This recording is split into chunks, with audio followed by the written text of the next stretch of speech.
All right, here's our next clip. Eric's just speechless, and this is how I felt: speechless and just ready to flip over tables.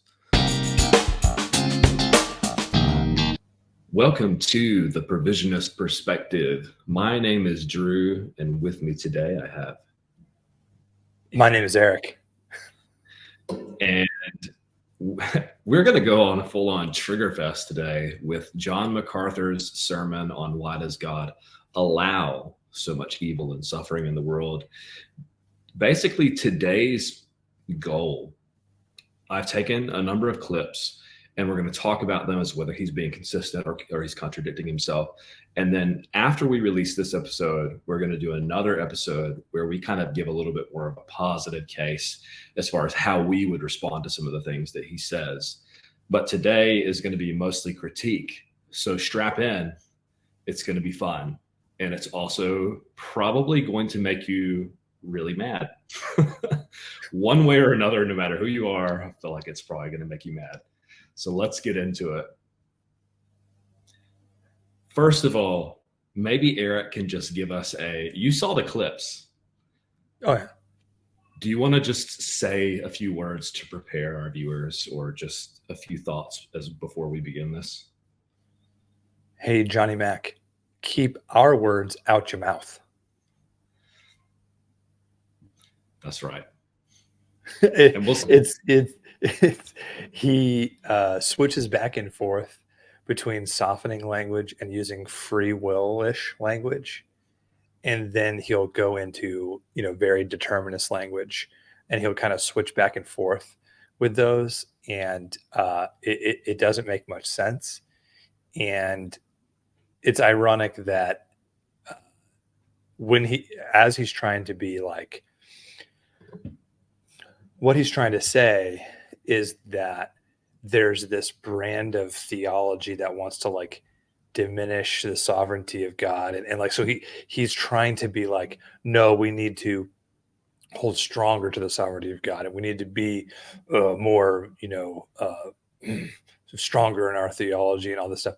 And even while he's doing that, he's softening it. He's making it sound better than it actually is. There's a lot of framing here, as we'll see, but we'll get into it. So this very first clip is something that I could have said verbatim, and that I think I kind of felt surprised to hear him say. So we'll put this up here and then we'll talk about it. Delegated sovereignty in the world. You understand that Satan is the prince of the power of the air. He has a temporary right to rule over the world system. So you have evil on a natural level, you have evil on a human level, moral evil, and then you have evil on a supernatural level with a force of demons who use their powers to seduce and deceive humanity and to fight the purposes of God. But for now, evil is not just present in our world, it is pervasive, it is subtle, it is powerful, it is dominant, it is outside of us, it is in us, it is around us. So we start with the obvious. Evil exists.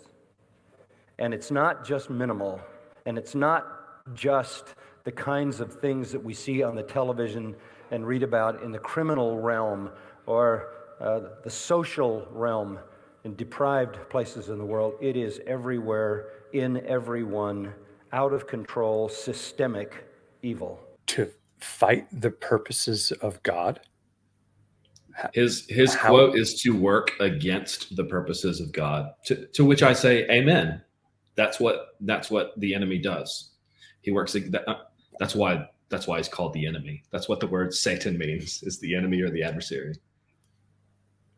But that makes absolutely zero sense on his worldview. That no one could possibly fight the purposes of God on John MacArthur's worldview. Well, and we haven't even gotten there yet. So these clips are more or less in chronological order. So this is kind of one of the things that he starts off doing, and then he'll go on to say some other things, and then you got to wonder, like, is this consistent with what he said previously? So he said that Satan has a delegated authority, and then he talks about the evil in the world being out of control. So basically his 3 points in the sermon, he starts off by saying there are three different kinds of evil. There's natural evil, moral evil, and demonic evil. So he's talking about demonic evil right now, and he's establishing this as part of his point one, which is there is evil in the world. God is sovereign, therefore, and then we'll get to the third point as to what he's going to make, which is we're going to get there. But any other thoughts on that clip besides the fact that he's being, as far as what we know from other interactions with his material, that he's being inconsistent? Let's just keep those two phrases in our minds here: to work against the purposes of God and delegated authority. Let's just remember those phrases. Yeah. Continuing on with John MacArthur's sermon on why does God allow so much evil and suffering in the world? He is the only God, and he is, according to Scripture, absolutely sovereign. Now, by that I mean he's absolutely in charge of everything. Everything. He controls everything. Hold up. Wait a minute.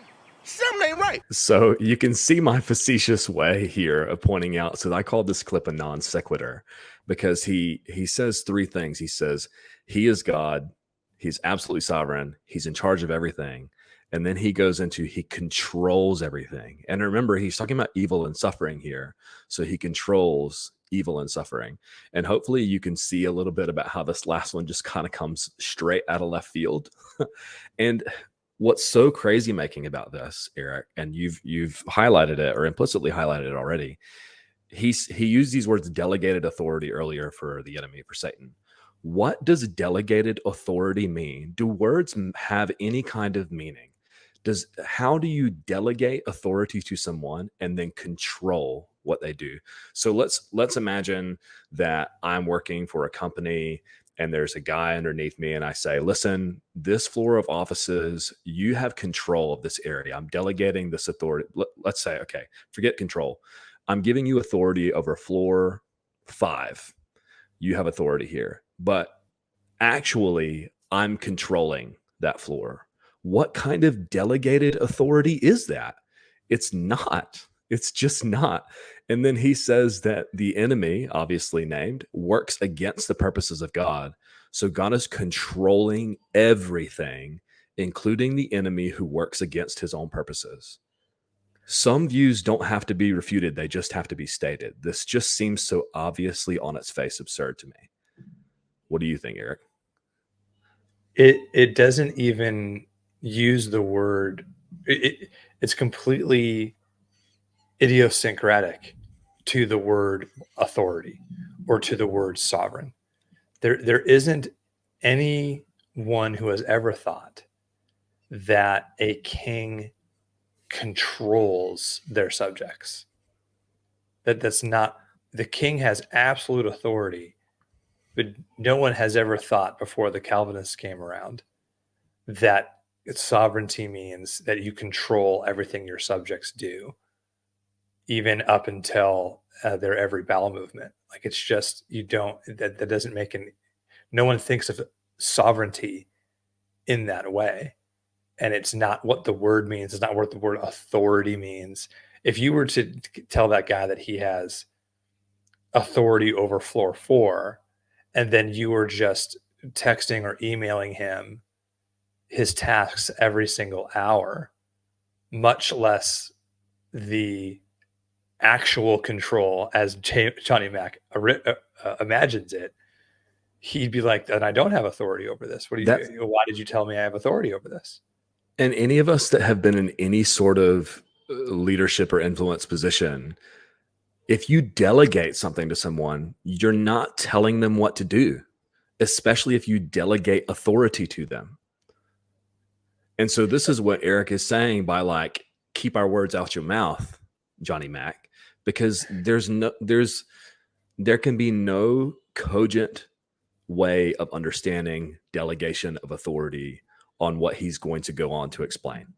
It just doesn't work. And so hopefully you guys can see that. The goal here is not today necessarily to put forth our position again or to, give our positive presentation. It's just to highlight, like, this doesn't make sense, right? He's contradicting himself, right?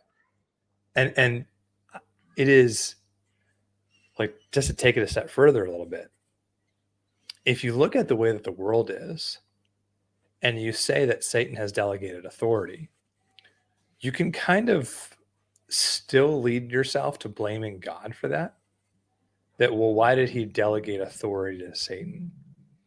And you're going to have to wrestle through that as a Christian or a human being who lives in this world through that is suffering, and you've probably have loved ones that have experienced heinous evil or terrible suffering. And you say, well, then why did God, delegate that authority? Or why did God create a world system in which there's going to be natural evil or suffering or something? And that's a tough problem in itself. Maybe it's the toughest in all of Christianity. Yeah. Maybe one of the toughest problems in all of life is to do that. But then if you add that, no, actually, God is in control, is controlling Satan.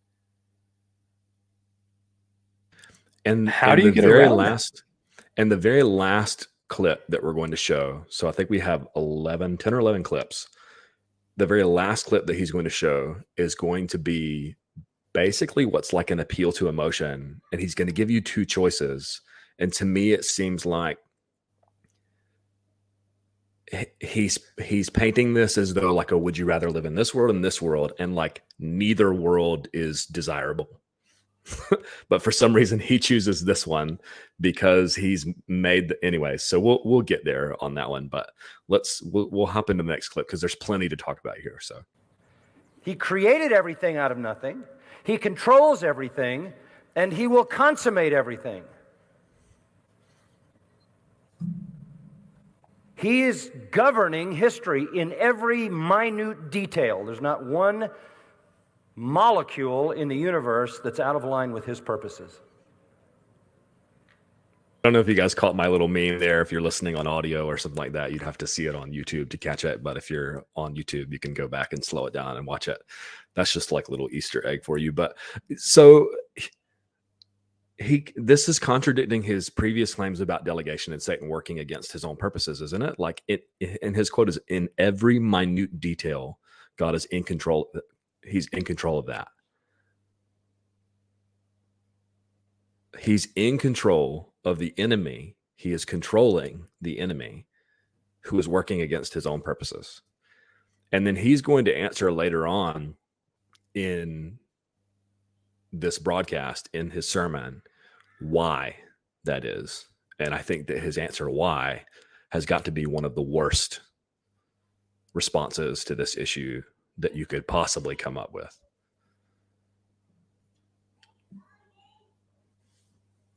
I got nothing. All right, here's our next clip. Eric's just speechless, and this is how I felt: speechless and just ready to flip over tables. Let's move. Here's the next one. They just keep getting. Why is this desirable? Why is this a desirable state of affairs that you see God and as in the minute details controlling the minutia of every heinous evil? Not just, I am so tempted to get grisly here, but I will refrain. You're saying that God is controlling the minutia of a heinous evil act as it's happening, how badly it's happening, how often, how long it goes on, how long the victim has to endure it, and before they are killed or before the person gets what they want out of it. Like that's what you were saying. I maybe if you've never seen heinous evil or you've never spent any time on the internet watching self-defense videos, you maybe if you're completely, your life has been fine and you haven't really experienced any of these things, this is an okay idea to you. But if you think about it for a second and name a heinous evil act, I could get emotionally charged here and name a few, and we could get grisly about it, but you can do that. Think about it. And he's in the minutia of that.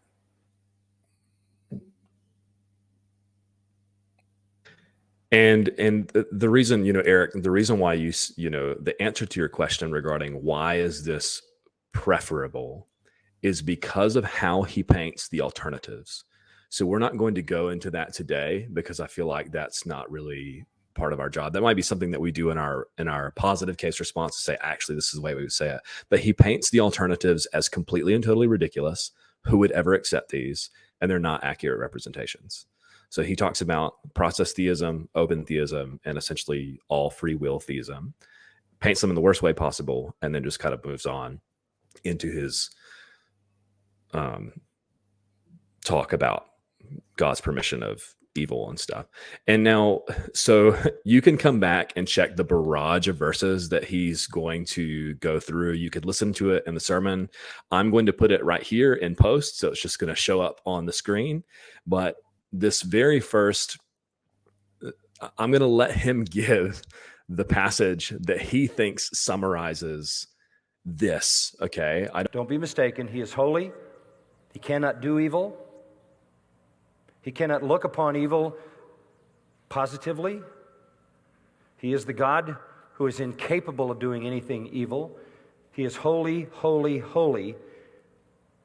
But he is content to leave the responsibility for evil's existence and even its action with himself.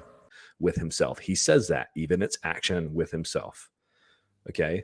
And this, I'm just going to play the full clip, but this very first thing is his passage that he reckons demonstrates this.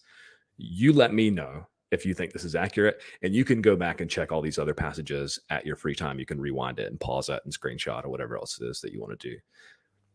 Here we go. I'm not sure how anybody could miss the fact that God exists as sovereign and allows evil, especially if you read the book of Genesis and read about the flood. We know that God drowned millions of people. Personally, took responsibility for that.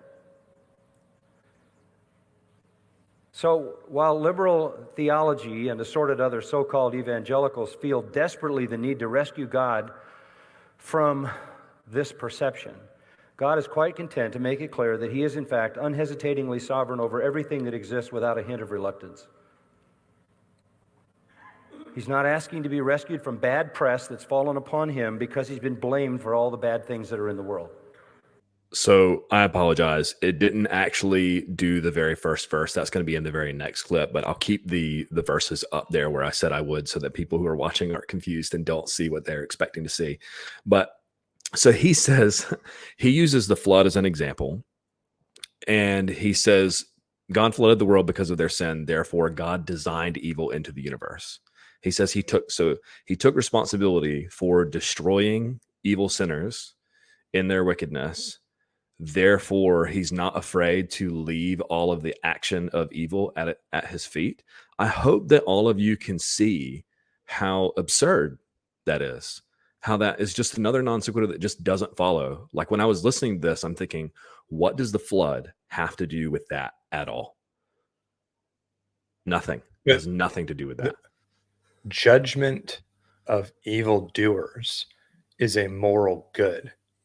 So how is it an example of God taking responsibility for evil? How does that make any sense at all? It's baffling. It's completely and totally baffling. And this sermon I'll answer his question. I'm just going to look into the camera and say this for, any Calvinists out there and whatever. I have absolutely no problem with God killing millions of people. Doesn't give me a... Go ahead. Oh, go ahead. Sorry, I'm interrupting your flow. Doesn't give me a second of pause. It's fine with me. The question is, in what context? Yeah. what's going on? What happened? Like, he told Israel to go into the land of Canaan and kill everyone, man, woman, and child. Fine with it. It's a little bit of a sticky wicket in the scriptures, but I did the work. I looked through it. I'm good with it. I'm a non-Calvinist. Yeah. It's as though, and this kind of comes back to, I don't want to derail us too much into this, but it's back to what seems to be the subtext of Calvinism is true because it's hard. These teachings are true because they're hard. You know that it's true because you struggle to accept it, and you're a sinful human being. And because you're a sinful human being, you can't accept these spiritual truths and so on. And so JMac basically says that all of these, and he calls them so-called evangelicals and liberal theologians, want to rescue God from these sorts of things. And I went on record on Pine Creek, who's an atheist, on his channel. We interviewed for a little bit, and he asked me if it bothered me that God did this, and I just said, doesn't seem to. That I believe that it happened. I don't have any issue with it. How that then entails what MacArthur is going to go on and say is just beyond me. He's just making wild leaps. This is like the Joey Tribbiani meme with Phoebe Joey Tribbiani, where Phoebe is like, God caused the flood, which killed millions of evildoers, and Joey follows her in that and repeats her, and at the end he goes, God controls all evil. Or God's happy to leave the responsibility for evil moral action at his feet. How would you read Genesis and God's response to that, where it also says that God regretted making mankind because of all of the evil that mankind was doing, and then MacArthur's like, God doesn't, without a hint of reluctance, he's happy with just all of this. The Bible is God regrets evil, John MacArthur. God loves being responsible for evil. It's so ridiculous. We got to move on, or we're just not going to get through this. Okay, here we go. Another way to say it would be to borrow the words of 1 Timothy 6:15. He's the only potentate. He's the sole ruler of the universe. I just got to interrupt for those that might be a little bit lost.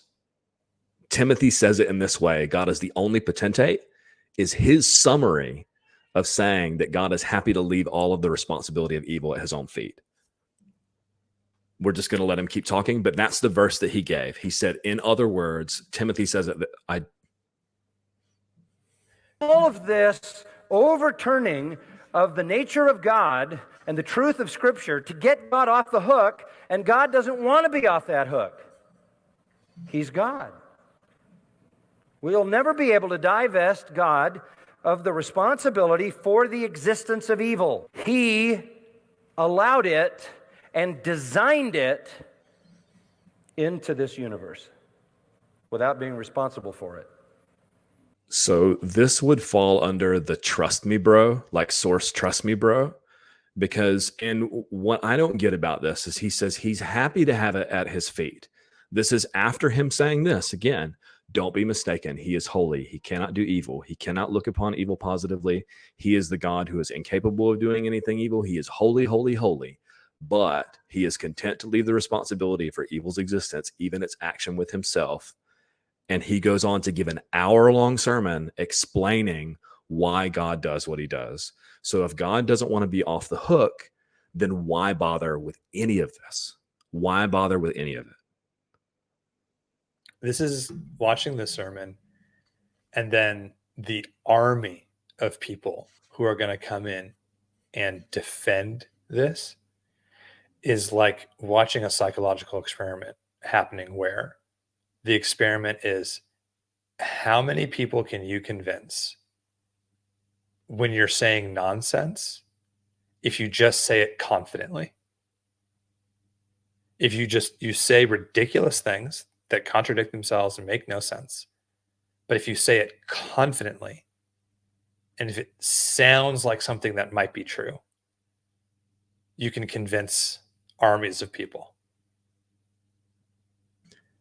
And one thing that I noticed, and we'll jump into the next clip here after we said this, at the very end, there's going to be a clip that's going to highlight this. These brothers, after listening to this, I even struggle with that coming out of my mouth. But these guys are fundamentally rhetoricians. So they will say things that are very flowery, that are very pious and stuff, and it just feels kind of like, that sounds just good. And I think it's the second to last clip, and I hope to be able to show you guys how it he continues to be inconsistent. But let's move on with the next clip. And you would still have to answer the question as to why, if God knew they would have free will and make stupid choices, he made them capable of doing that. Doesn't help you. So this one's a quickie. So this one's a quickie. Literally helps. So he said it doesn't get you off the hook. So his whole point is to not get God off the hook. Other people want to get God off the hook, but I don't want to get God off the hook.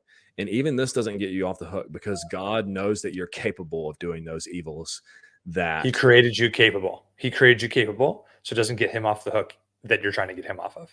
But that's a different problem, right? It is a problem, like you said, Eric. It's a problem. We acknowledge it. It's one of the most challenging. The problem of evil is one of the most challenging apologetics question for the Christian.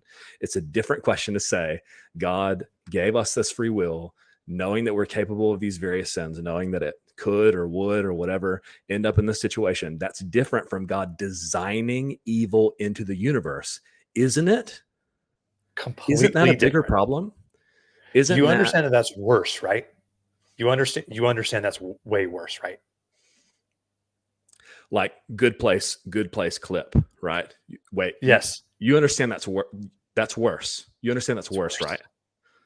You see, to design a God that has limited knowledge, to design a God that has limited power, to design a God, listen to this, who would rather have us do our will than him do his will, is to design a God that is not in the Bible. I'm telling you. So this comes back to the him painting the alternatives in the worst way possible, so that you feel like, well, this just makes sense. This sounds pious. This sounds good. This is my choice. But okay, let's pause for a second. So he said, this is a God who wants you to do your will instead of him doing his will.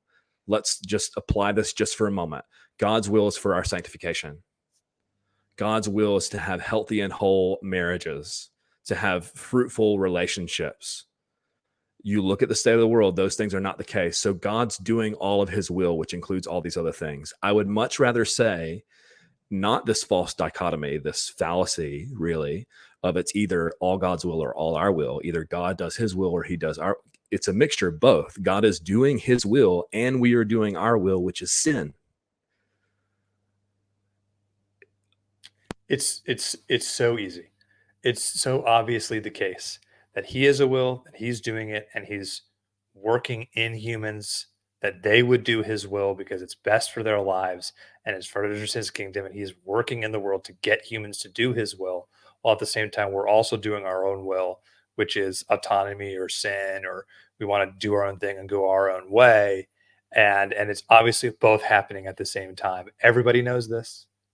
It's obvious to everyone. That's why some things are godly and some things aren't godly.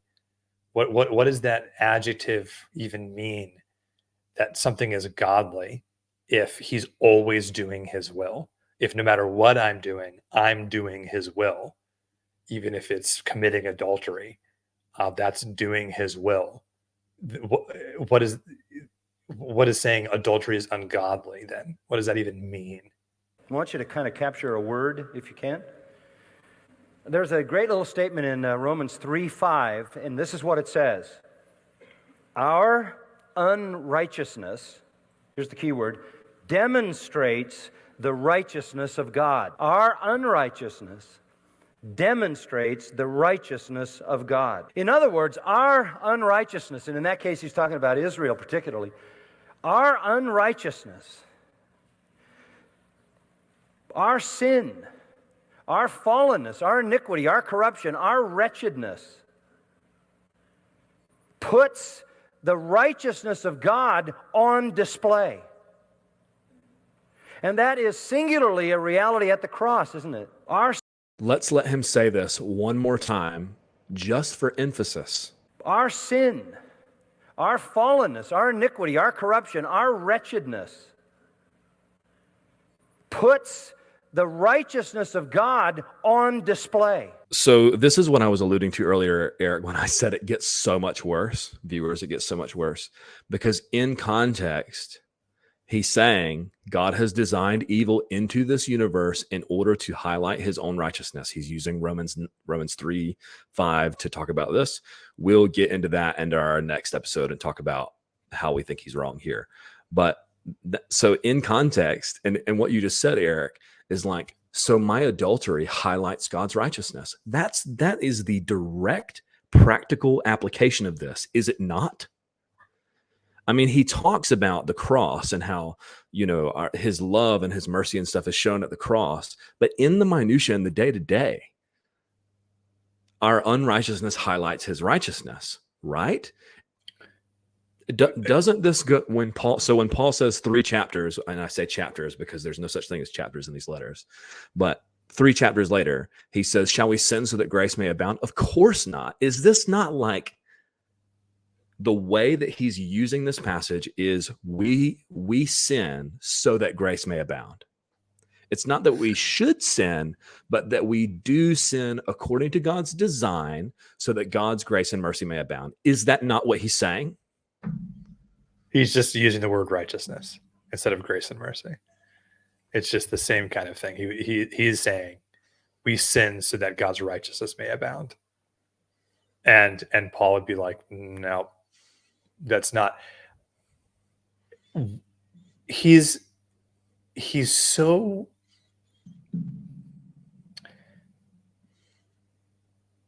says something right, that our evil highlights God's righteousness. But he means something so wrong by it, because he doesn't mean that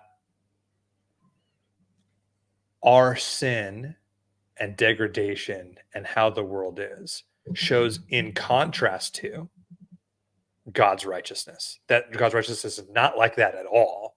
The way that he would design human life to be, and how he would design this world to be, isn't like that at all. And so because things aren't the way he designed them to be, or he desires them to be, or his will is to them to be, that would highlight God's righteousness. He doesn't mean that, though. He means because God actually designed all the evil. Because he's already established that he has designed evil, and he's answering why evil. And that's his answer that he gave. Okay. Moving on. As I saw a sea of glass mixed with fire, those who had come off victorious from the beast in his image and from the number of his name, standing on a sea of glass, holding harps of God, the glorified saints. And they sang the song of Moses, the bondservant of God, and the song of the Lamb. And this is how it went. Great and marvelous are thy works, O Lord God the Almighty. Righteous and true are thy ways. Thou King of the nations, who will not fear, O Lord, and glorify thy name? For thou alone art holy, for all the nations will come and worship before thee, for thy righteous acts have been revealed. God puts his righteousness on display by the way he confronts and deals with sin, and that becomes the very essence of heavenly worship. So JMac needs to keep his words out of our mouth. By the way that God confronts and deals with sin, evokes a sense of separateness and autonomy of sin, that he is judging it here in his position of authority and kingship and saying, I did not want this to happen. Now I'm going to punish you for all of your sins. But he's using this at the very end of the sermon. This is, I think, the second to last clip that we have, to say God has designed all of this into creation so that we can worship him when he confronts the evil that he has so designed and put into the creation this way, because in this way it highlights his righteousness. I'm just repeating for you all what he means and what he's saying here, right? It's just to pull a passage out of the end in Revelation and to say, this is why he did all of this, of just designing evil into the universe and ordaining evil to highlight his own righteousness. Is that what that passage means? No. All right, Any thoughts, Eric? say it. Let's say it again. Let's just say it clearly again. God is confronting the evil he designed and he controlled the minutia of to display his own righteousness. Let's just say it. And he says in this, and I don't know if this really helps any clarity, but give any further clarity, but he says in the sermon, so his points were, and since we're towards the end, I guess I can spoil it for you. Obviously, this is where he was going. Evil exists. God is sovereign, which he interprets to mean in meticulous control in every minutia over, rather than supreme authority as opposed to delegated authority.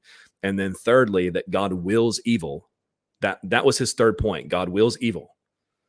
And so now he's gone on to expound and give passages that talk about that. And all those passages that I put up on the screen earlier, that's his supposed evidence. And I just, please, when you finish this, go back, do Bible study, pull out those passages, be a Berean, search to see if these things are true. Go back and see if any one of those passages even implies what he thinks it's saying. And then, let me know in the comments, email us, whatever. But this is what he's saying, is that God wills evil so that this end thing can happen. Actually, I think there's two more clips, so here we go. Perhaps the greatest illustration of this is to understand that the greatest evil the world ever did, the murder of Jesus, the crucifixion of the Son of God, was in fact ordained by God himself. So he says that this is an illustration. The greatest evil is the cross. And so therefore, since God ordained this, he is capable of blamelessly ordaining everything. So it's one thing to say that God pre-planned the cross for the redemption of mankind. And it's another thing to say that God did it by pre-planning and ordaining the sinful intentions and thoughts of the heart that all went into that. Besides that, Jesus himself says, no one takes my life from me. I lay it down of my own accord. And he says, I give my life for the sins of the world. It's just so reductive.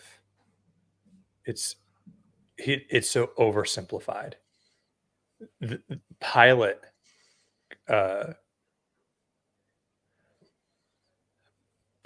committed evil. The Sadducees committed evil. They incited the crowd to commit evil. There was an evil system in Rome in which they crucified criminals, and that the Jews had no rights and they would be killed as criminals if a mob wanted them to be. There was an evil system in place. Pilate was a coward. God, Jesus, righteously, graciously, lovingly sacrificed his own life. That's not evil. And we can say that the actions that went into that were evil. Right.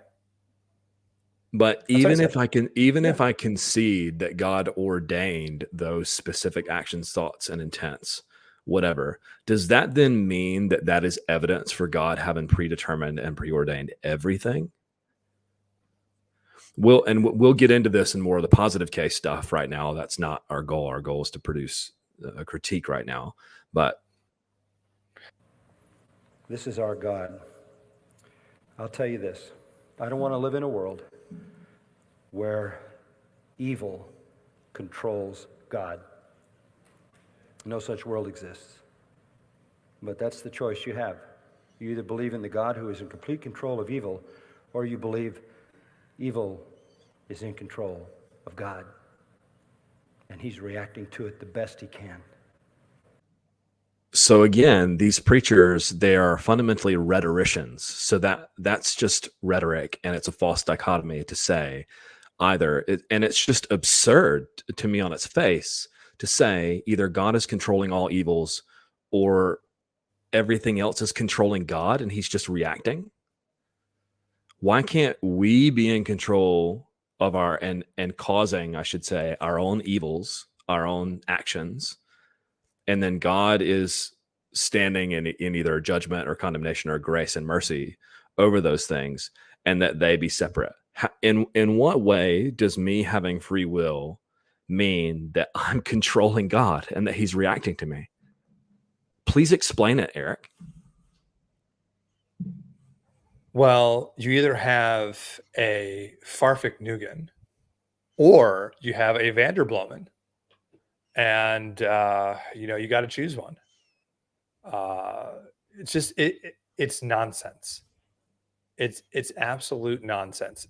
And in his desire to honor God as he has constructed him, and to honor this idea of God that he has as sovereign and in control of all the minutia, and his goal to honor that, what he is actually doing is creating this idea of God that unless he's in control like this, in control of the minutia of all heinous evil, unless he has that kind of control, his purposes will fail and he can't accomplish his purposes, or he'll be controlled.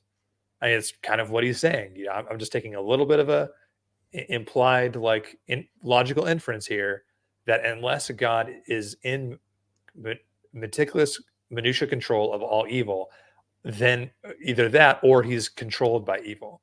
It's a weak, impotent God who's in this little box that he has to be controlling or he can't accomplish any of his purposes. It's ridiculous, and it's not actually a sovereign God. That you aren't actually honoring God when you paint that picture of him. You're actually lowering him. You're actually degrading him. Right. And ultimately, I was going to call this clip John MacArthur Gets Emotional, because it's obvious that he is at least seeking to communicate, whether or not he feels this himself. This view of God really makes you sad, doesn't it? Thinking about evil, controlling God really makes you sad, doesn't it? Here's your other choice. I'm sorry, you have to choose one. And then people are like, well, I mean, I guess he's making sense. He read all those verses and he said that this is what they mean. So that must be, I guess that's just the way that it is. And this is essentially the end of the sermon. If I'm not mistaken, I think this is the very end. Just, this is your choice. See you later. You posted the short from the hold up, wait a minute. You posted that. And there just, of course, were several MacArthur defenders. And it is put forth literally that as God as the captain of the ship, he either has to meticulously control every minutia of what the crew is doing, or he can't get the ship to the destination. I mean, that's how people take what MacArthur is saying here. And yet somehow God has delegated authority, to go back full circle to one of the first things he started with. God's delegated authority to the enemy, but he can't, if that enemy has autonomy and free will, he just can't do what he wants to do with the enemy. So he has to control this adversary to work against his own purposes, so that the unrighteousness of the whole situation in the world highlights his own righteousness, and so he can receive worship and glory and praise. The only way that he can display his righteousness is by minutia controlling all of evil. Here's, Eric, viewers, here's my closing thoughts on this. I'm no prophet, but this is the passage that comes to mind from Isaiah chapter 5, verse 20. Woe to those who call evil good and good evil, who put darkness for light and light for darkness, who put bitter for sweet and sweet for bitter. I cannot think of a better modern example of doing what Isaiah here warns against doing than this entire sermon. God designed evil into the universe It's good and it's righteous because he's not the author of it. He's not responsible for it, even though he's happy to leave the responsibility for it at his feet. This is good because we praise him and we worship him. Is that not exactly what's happened here? And I know MacArthur, this message is from something like, I think 12 years ago or 10 years ago or so. He's an old man now. And I would say, pray for him. I really struggled with this. I spent a lot of time putting these clips together and getting this prepared and taking notes and stuff like that. And it's baffling to me. I don't understand how. I have respect for my Calvinist brothers and sisters, but when you're a teacher at this level and you should know better and you shouldn't be making fallacious arguments and misrepresenting people and painting the opposition like it's just completely and totally ridiculous. I don't know what to say. I mean, this whole thing left me just, speechless, angry, sad, all of the different emotions. And facts don't care about my feelings.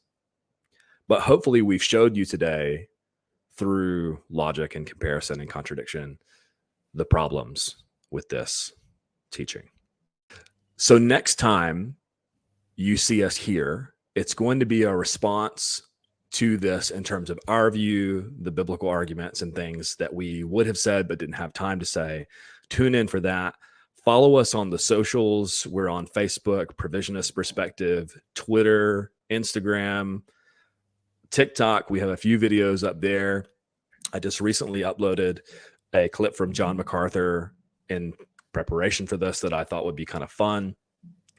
And also join our Patreon team. A lot of time goes into this recording, and I would like to hire someone that can kind of do some thumbnails and things and make things look a little bit better. So join our Patreon team. We have a Discord chat on there where I often ask questions. Hey, what do you guys think about this? And so on. And so, yeah, any concluding thoughts, Eric? Keep our words out your mouth.